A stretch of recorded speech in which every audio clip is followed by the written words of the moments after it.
그런 얘기 많이 들어요. 또 미얀마 살다 보면 이제 교민사회에서 어떤 분이 어떤 사업을 새로 시작하셨다라는 이야기를 자주 듣습니다. 그런데 안타까운 건 그 사업이 좀 오랫동안 잘 됐으면 좋겠는데 얼마 지나지 않으면 그거 이제 안 한다고요. 문 닫았다고. 다른 거 준비하신다고. 20년 똑같은 사회에 있다 보니까요. 이게 뭐라 그럴까요? 공통점이 있어요. 그러신 분들은 꼭 그럴 수 있는 그럴 단계에 가시면 항상 문을 닫으세요. 그리고 항상 뭐가 잘 될 것 같은데 항상 뭐가 안 돼가지고 또 어려움 경험하신다는 얘기를 자주 듣습니다. 그러면서 이렇게 보면 그게 사업하시는 분들뿐만이 아니라 이제 목회하시는 분들 똑같죠. 저도 이번에 한국 갔을 때 이제 후배 한 명, 제 인생에 처음으로 어떤 분한테 어떤 교회 소개했는데, 굉장히 제가 죄송합니다. 이러는 굉장히 좋아하는 후배인데, 그러더라고요. 근데 저랑 같이 추천했던 다른 그 동기가 다른 교회에 이제 소개했다가 또 비슷한 일이. 그러면서 느껴지는 게, 사람이 동일한 패턴으로 항상 가다가 항상 패착을 둔다라는 겁니다. 그러니까 그런 경우에 대부분은 뭐예요? 자기 살아가는 환경과의 정말 중요한 것 중에 하나가요. 키엘케고르가 말한 걸 조금 바꿔서 얘기하면요. 내가 살아가는 삶과의 대화가 필요하거든요. 내가 살아가는 환경, 항상 동일한 환경은 없어요. 근데 문제는 뭐냐면, 죄송합니다만, 내 성깔은 그대로예요. 내 눈은 그대로예요. 그러니 내 눈으로 내 방법대로 보는 거죠. 경영학에서 용어 중에 코닥 신드롬이라는 게 있습니다. 뭐냐면요.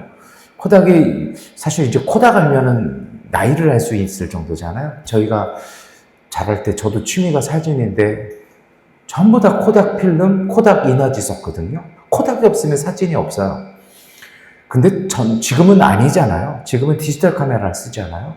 재밌는 건 전 세계에서 가장 먼저 디지털 카메라를 만든 게 코닥입니다.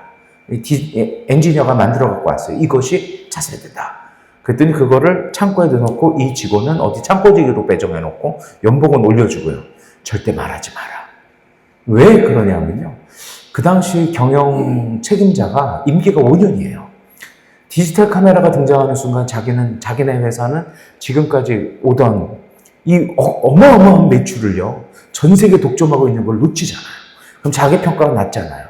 다음 세상이 어떤 세상인 줄 아는데 지금 하는 거에 굳어서 그거를 안 읽어요. 못 읽는 게 아니고요. 그래서 어떡합니까? 코닥이라는 회사가 지금은 있는지 없는지 없어지죠. 뒤늦게 만들었지만 이미 다 이제 끝난 거죠. 이게 코닥 신드롬이에요. 근데 우리 살아갈 때 똑같은 거죠.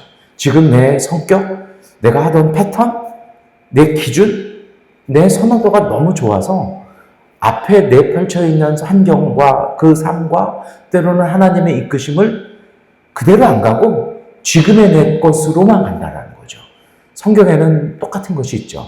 바로 그게 소금 기둥입니다. 롯의 아내가 그렇게 된 것이죠. 그래서 사람의 삶을 바꿔나가는 건요, 특별한 사건이 아닙니다. 중요한 건 매일같이 내 마음에 무엇을 품고 살아가느냐가 중요합니다. 욕심을 품고 사는 사람은요, 지금 걸 놓지 못하니까 못한다는 거죠. 그런 세계적인 기업들이 한두 군데가 아닙니다. 그래서 사실은 어떤 것을 품고 어떤 자세로 살아가냐에 따라서 같은 하루를 살아도 어떤 사람은 점점 메말라가고요. 어떤 사람은 점점 척박해져 가는데 어떤 사람은 더욱 따뜻하고 깊어집니다. 미얀마 있다 보니까 저희가 가끔은 1년에 한두 번씩 한국을 갔다 오잖아요. 갔다 오면 3주 이렇게 갔다 오잖아요. 다녀와서 만나보면요. 어떤 분은 이분은 정말 더 좋아지셨다는데 어떤 분은 안타까운 분들도 있어요. 예전보다 더 조금 고착되셨네. 안타까움이 있을 수 있죠. 이런 것의 차이는 환경이 아닙니다. 이런 것의 차이는 마음속에 무엇을 품고 있는지 어떤 생명이 자라나고 있는지에 따라 달라집니다. 이것이 오늘 우리가 읽은 시편 50편과 복음서가 우리에게 묻는 것입니다. 무엇이 마음을 움직이고 있느냐라는 것입니다. 이것이 오늘 우리의 기도 제목이어야 할 것입니다. 첫 번째로 시편 50편은요. 예배가 무너진 시대가 아닙니다. 예배가 있습니다. 성가대도 있고 제사도 있어요. 그런데 50편을 새벽에 다 말씀을 못 드리지만 가만히 읽어보면요. 하나님보다 제사가 더 소중해요. 다시 말하면 하나님의 뜻과는 무관한 거예요. 가끔 그런 경우를 봐요. 한국에 가서 이렇게 집회할 때 보면 요즘은 큰 교회 예배 반주자라는 말 안 쓰죠. 이제는 세션이라는 말 딱 쓰죠. 근데 가끔 이렇게 보면 어떤 친구들은 정말 하나님께 헌신된 마음으로 자기의 모든 거를 다해서 그 순간적으로 정말 무슨 전쟁 치르듯이요. 막 열심히 하는 친구들이 있어요. 근데 어떤 친구들은요. 그냥 내 음악이에요. 회중과도 상관없고 하나님과도 상관없어요. 그냥 내 코드, 내 스킬 이게 더 중요한 친구도 있죠. 그러니까 어떨 때 보면 저거는 예배 음악이 아니라 예배 교회 음악이 아니라 그냥 본인 연주하는구나 느껴질 때도 있죠. 음악하는 친구들만 그럴까요? 설교자도 똑같죠. 하나님의 뜻을 전해야 되는데 자기 이익과 자기의 목적을 얘기하면서 쇼를 할 경우에요. 얼마나 많은지 모르겠습니다. 시편 50편이 그럴 때입니다. 예배는 계속되는데 예배 안에 있는 생명은 사라져가는 시대입니다. 그래서 하나님께서 얘기하십니다. 17절입니다. 너희는 내 교훈을 역겨워하고 나의 말을 귓전으로 흘리고 말았다. 우리가 읽은 성경은 이렇게 번역이 되어 있습니다. 그런데 히브리어 원문은 틀립니다. 히브리어 원문을 직역하면 너희는 내 교훈을 역겨워하고 내 말을 내 뒤로 던졌다. 이렇게 되어 있어요. 히브리어에 그런 게 있습니다. 우리 미얀마에도 그런 거 있잖아요. 앞은 좋은 거 뒤는 나쁜 거잖아요. 히브리어도 똑같습니다. 앞은 소망 비전인데 뒤는 싫어하는 거, 죽음, 은폐 이런 의미거든요. 내 말을 뒤로 던졌다는 건 하나님의 말을 숨겨버렸다라는 거예요. 그래서 한국어 성경에서는 귓전으로 흘리고 말았다. 이렇게 약간 완화하는, 왜요? 감이 없지 하나님의 말씀을 그냥 흘렸다. 그런데 히브리어 원어는 그게 아니에요. 의도적으로 은폐시켰다는 것입니다. 그런데 여러분 보세요. 50편이요. 말씀을 몰랐다라고 말하지 않습니다. 오히려 제사도 드리고 율법도 알고 예배도 계속했습니다. 그런데 더 이상 말씀이 삶을 이끌어가는 기준이 아니라 그냥 종교적인 지식으로만 남았다는 것입니다. 오늘 우리 시대는 어떨까요? 그래서 하나님 뭐라 얘기하십니까? 너는 내 말을 내 뒤로 넘겼다. 은폐시켰다는 것입니다. 말씀을 가렸습니다. 입술에는 말씀이 있었는데요. 말씀이 더 이상 삶의 기준이 안 되었다는 것입니다. 도스토옙스키 까라마조프가의 형제들의 비슷한 내용이 나옵니다. 예수님이 다시 오셨어요. 소설 속의 소설, 액자 소설 부분으로 있거든요. 근데 러시아 종교 지도자들이 그 예수님을 지하 감옥에 영원히 가둬버렸어요. 당신은 나오면 안 된다고. 우리의 종교가, 우리의 권위가 무너지기 때문에 나오면 안 된다고요. 오늘 우리는 어떨까요? 이것이 우리 기도의 제목이 되어야 할 것입니다. 오늘 시편 기자는 공동체가 무너지는 이유를 정치나 경제에서 찾지 않습니다. 말씀이 삶의 중심에서 밀려날 때 사람의 마음도 공동체도 함께 무너지기 시작한다고 이야기하는 것입니다. 우리 삶도 그렇습니다. 하나님을 떠나는 건 하루아침에 일어나지 않습니다. 작은 정직을 미루고요. 작은 사랑을 뒤로 하고요. 감사를 잊어버리고요. 이익이 그리고 재미가 내 감정이 중요하게 여기기 시작할 때 그때부터 무너지기 시작하는 겁니다. 그리고 생겨지는 것이 있죠. 굳어집니다. 그때부터는 동일한 패턴을 가지고 옵니다. 뭐가 잘 되는 것 같지만 꼭 결정적인 그때가 되면 거기에서 넘어지고 거기에서 뭐가 깨지고 마는 패착이 계속됩니다. 동일한 실패, 동일한 반복이 계속된다라면요. 그때는 은혜가 없는 것이 아니라 하나님 주신 은혜를 내가 어딘가에서 세버리고 있든지 아니면 내 속에 있는 생명이 은혜가 약하다는 겁니다. 내 영성이 약해진 것입니다. 그걸 넘어가지 못한다는 것입니다. 그러나 반대로 하나님의 말씀이 삶의 앞에 놓이면요. 하나님 주신 은혜와 생명이 내 속에 자리 잡기 시작하면 그 생명이 움직이기 시작합니다. 생각이 바뀌고 시선이 바뀌고 선택이 달라집니다. 대응하는 것이 달라지고요. 느끼는 게 달라지고요. 판단이 달라진다는 것입니다. 하나님의 말씀은 정보를 더하는 것이 아니라 사람을 새롭게 하는 생명입니다. 그래서 대화가 시작될 수 있는 것입니다. 어제 레위기 읽기 하면서 그런 말씀 드렸습니다. 거룩이라는 말의 본질은 하나님과의 사귐이라고요. 하나님과의 친함이 있기에 더 깊은 뜻을 알고 더 깊이 보고 더 멀리 내다보고 보는 것이 달라지는 것입니다. 그래서 이러한 생명이 우리 안에 있을 때 이것이 바로 성령이 우리 안에 내주하시는 겁니다. 성령이 우리 안에서 선한 의지를 자라나가게 하신다는 것입니다. 그래서 예수님께서 서기관에게 얘기하십니다. 이 사람 뭐라 얘기합니까? 어디든지 따르겠습니다. 예수님은 그의 열정을 부정하지는 않으십니다. 다만 말씀하십니다. 인자는 머리 들 것 없다. 거절일까요? 아니요. 거절은 아닙니다. 본질을 얘기해 주시는 거죠. 제자의 길은요, 순간의 감동과 순간의 동감으로 이루어지는 것이 아니라 이 생명이 자라나야 걸어갈 수 있다는 것입니다. 머리 들 것도 없는 외롭고 척박한 그 길을 가기 위해서는 하나님의 나라가 품지 않고서는 갈 수 없다는 것입니다. 우리는 종종 의지력이 신앙, 내 믿음이라고 생각을 할 때가 많습니다. 사실 그래서 실패합니다. 성경은 먼저 성령의 역사를 말씀하십니다. 은혜를 얘기합니다. 하나님의 도우심을 얘기합니다. 성령께서는 우리 안에 하나님의 사랑을, 그 마음을 일으켜 주십니다. 진실을 기뻐하게 하시고 선을 포기하지 않는 마음을 키우십니다. 자꾸 다시 보게 하시고 자꾸 더 보게 하시죠. 그리고 뒤돌아보게 하십니다. 그리고 돌아와서 냉수 한 그릇 나누는 마음 주시는 것이 바로 은혜입니다. 그래서 신앙은 억지로 착해지는 일이 아니라 하나님의 생명이 우리 안에서 조금씩 자라나는 과정입니다. 이 과정이 있어야 합니다. 이것을 통해서 우리는요, 변해가는 것입니다. 이것이 바로 성화입니다. 하나님을 닮아가기 시작하는 것입니다. 그리고 이것이 바로 믿음이고 은혜입니다.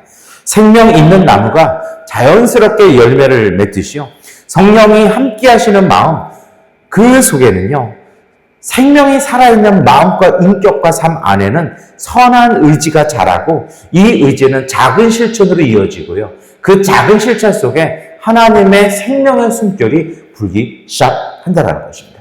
정직한 말 한마디, 따뜻한 미소, 용서의 선택 하나, 감사의 기도 하나가 하나님 나라를 우리 안에 이루어지게 한다는 것입니다. 그런데 여기에 꼭 필요한 것이 있습니다. 내 마음을 돌보아야 합니다. 우리는 좋은 땅, 나쁜 땅의 비유를 잘 압니다. 좋은 땅은요, 매일같이 돌보는 땅입니다. 돌이 있으면 돌로 하고요, 잡초가 시작하면 매일 뽑아고요, 관리하셔야 됩니다. 예수님은 다른 사람에게 얘기하시죠. 나를 따라라. 이 사람 뭐라 얘기합니까? 따르겠는데 우리 아버지 돌아가시고 내가 장례는 치르고 가겠습니다. 이 예수님 뭐라고 얘기하십니까? 좀 심한 얘기 하시죠. 죽은 사람은 죽은 사람에게, 그리고 너는 나를 따르라. 이 말씀은요, 삶의 우선순위를 바꾸라는 초대입니다. 사람은 마음 향한 곳으로 가게 되어 있습니다. 우리는 뭘 제일 중요하게 여깁니까? 신앙생활 같이 하다 보면 다 보이잖아요. 저분은 뭘 좋아하는지, 거기에 따라 신앙의 순위가 바뀝니다. 욕심은 마음을 흐리게 하고요, 두려움은 생명력을 약하게 하고요, 비교와 원망은 선한 마음을 지치게 만듭니다. 그리고요, 너무 좋은 거, 맛있는 거, 재밌는 거 좋아하지 마십시오. 절제할 수 있을 때 그 신앙은 비로소 지킬 수가 있습니다. 그래서 믿음의 사람은요, 매일같이 자기 마음을 돌아봅니다. 제가 친한 선배들을 이렇게 만났는데 들은 얘기 중에 기억 남는 게요, 333이라고. 333이 뭐예요? 그랬더니 337은 알아도 333은 뭐예요? 야, 제 선배들이, 우리도 나이 먹으니까 자꾸 말이 길어져. 그래서 3이, 첫 번째 3이요, 다른 사람이 3명 이상 말하면 그때 한 번. 두 번째 3은요, 3분 이내로. 그리고 그 대화에서 3번 이상은 말하지 마라. 들어라. 그래야 어디 가도 인정받고, 그래야 사람들이 불러준다. 그러면서 저도 이렇게 보더니, 너도 이제는 333 클럽 가입할 때 되지 않았냐? 이미 너무 지나간 것 같은 생각이 저도 드는데요. 근데 이게요, 쉬울까요? 어려워요. 그래서 매일같이 기억해야 돼요. 우리는 자꾸 추억 속에 살아요. 아, 내가 말하면 사람들이 재밌어요. 내가 뭐 하면 뭐해. 그거 다 과거예요. 지금은 아닐 수 있어요. 제가 저희 며느리 앞에서 재밌는 얘기 했더니 며느리가 아버님 노력은 가상하시나 하시던 대로 목사님처럼 얘기해 주세요. 제가 고맙다고 그랬어요. 우리는 과거 추억 속에 살면 안 돼요. 현재 속에 살아야죠. 그래서 우리 자신을 돌봐야 합니다. 나는 마음을 오늘 뭘 품고 살았는지, 나는 누구를 살리는 말을 했는지, 나는 하나님의 말씀을 내 삶 앞에 두었는지, 하나님이 주시는 성찰이 나를 이끌어가는지, 내 고집인지, 습관인지 보아야 합니다. 꼭 말씀드리고 싶은 것이 있습니다. 이것이 어떻게 가능한지 아십니까? 좋은 것 주십시오. 좋은 차를 마시고요. 좋은 사람을 만나시고요. 좋은 음악을 들으시고요.